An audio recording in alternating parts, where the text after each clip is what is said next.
Hi guys, Jeff is here and welcome to my Cheltenham preview video show.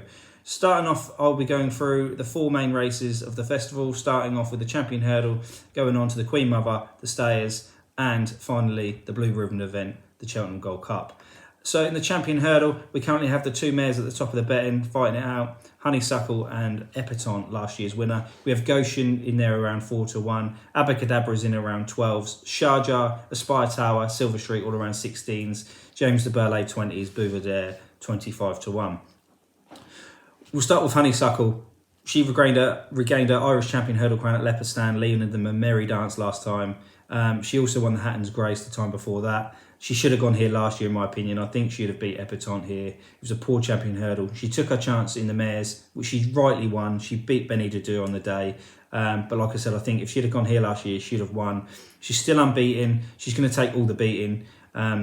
Epatante looked slick at Newcastle first time out in the fight in fifth, but then disappointed behind Silver Streak in the Christmas Hurdle. Rumours are that she wasn't quite right that day in season, possibly, but we're not quite sure. Nikki will get her right, but of the two, I'll be leaning towards Honeysuckle over Epatante at the minute. Goshen absolutely sleuzed home in the King Will at Wincanton, beating Song for Someone out of sight by about 23 lengths. Bit of a bog that day. I mean, he was disappointing first time out in the International, but last year he'd have won the Triumph easily. We could probably say 15, 20 lengths, maybe more. He unseated, unluckily, Jamie Moore there at the last. Very happy to see him back. He is the fly in the ointment. A couple of weeks ago, if I'd have done this video, I'd have said no chance. But now he's shown what he can do. He's shown, again, the class that this horse has and what a sight that will be for him, Jamie Moore and Gary Moore, if he can win. Of the others, Sharjah was impressive in the Matterson over Christmas, then disappointed in the Dublin Racing Festival, finishing third behind Honeysuckle. Never shows his form there, so draw a line through that straight away for me. He loves Cheltenham, finished second here last year under Patrick Mullins, given a very patient ride.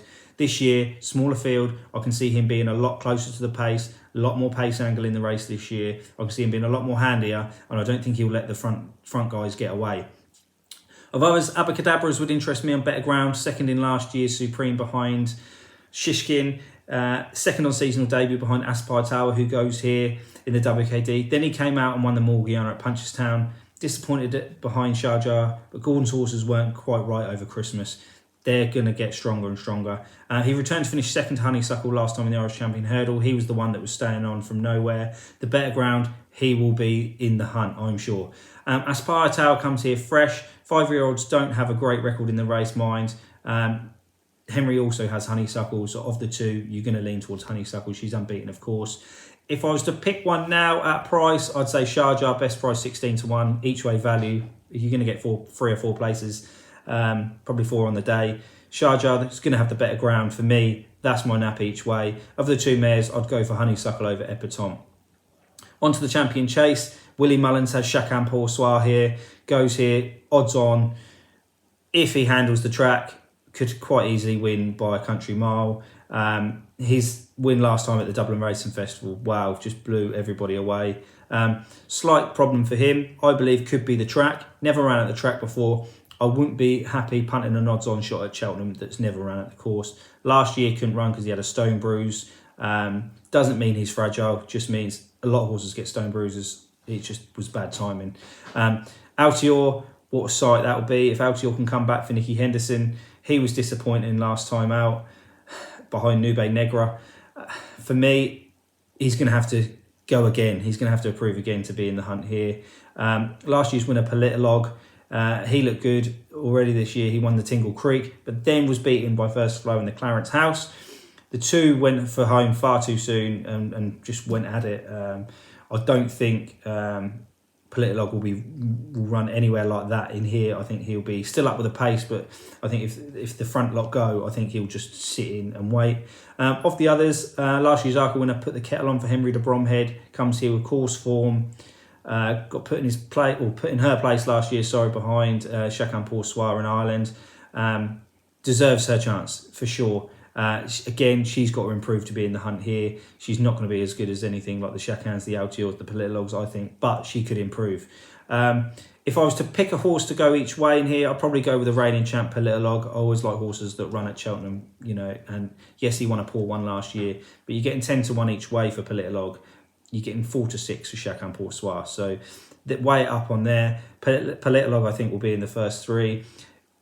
You've got to have a token few quid on Altior for sure, because if Altior wins, you'll be a bit gutted. At the same time, you'll be happy, but Altior's got to come right back to form here to get in the hunt. Onto the stayers. This is the most open renewal I've seen for a while. The favourite is currently his 2019 winner, Paisley Park, who was disappointing last year, but stormed back this year. Last time out, chinning second favourite, Time Hill, from the Philip Hobbs yard. That race at Ascot in the long walk hurdle was one of the races of the season so far for me. Richard Johnson will be kicking himself that he probably went a bit too soon on Time Hill. Time Hill beat Paisley first time out this year. Paisley got revenge this time around. It'll be interesting to see how they go here. I think Paisley likes to come off the pace. Time Hill, I think, will need to be held up a little bit more. Don't want to get to the front too soon. I mean, again, Dickey gave Time Hill, in my opinion, really bad ride in the Albert Bartlett last year. He checked a couple of times and then ran on, finished fourth, close fourth behind Monkfish, Fury Road and Latest Exhibition. Last year's surprise winner was Eliznagar Oscar from the Rebecca Curtis yard.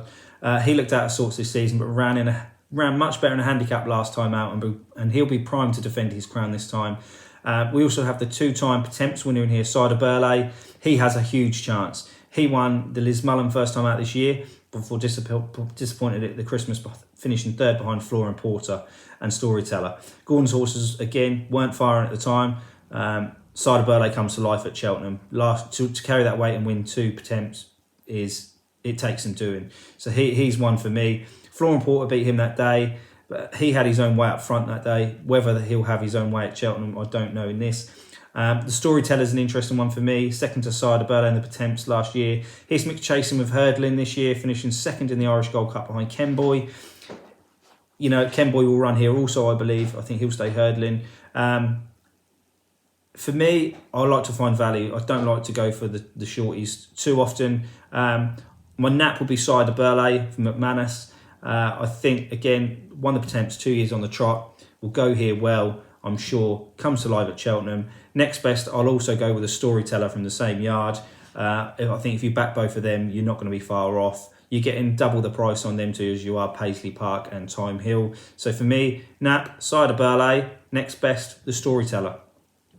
On to the Cheltenham Gold Cup. And where better to start than the two-time defending Gold Cup hero, Albin Photo. What's there not to like about Albin Photo? People say he doesn't run enough, but say that to Henrietta Knight.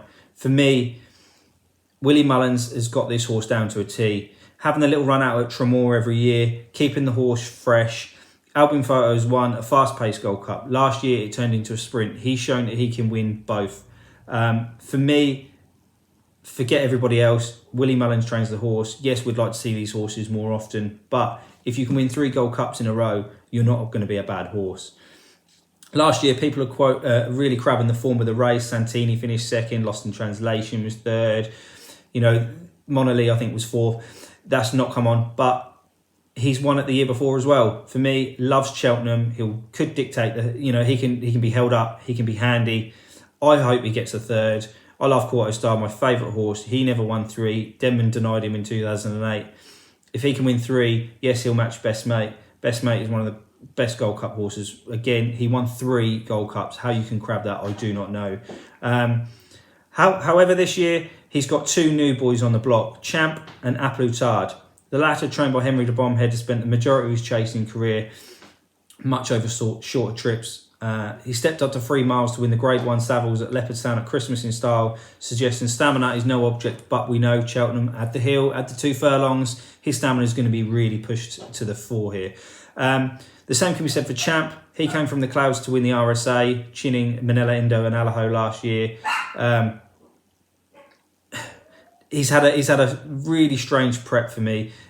Finished second in the Game Spirit. He jumped a lot better that day over a faster pace. So for me, I think he needs to go faster. He won't. He'll be held up in here, and I think his jumping could come under threat.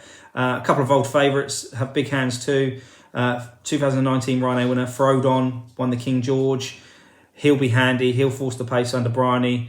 I'm not sure Frodon is generally good enough. Native River, another previous winner. He'll go from the front. He won the rearranged Cotswolds last time.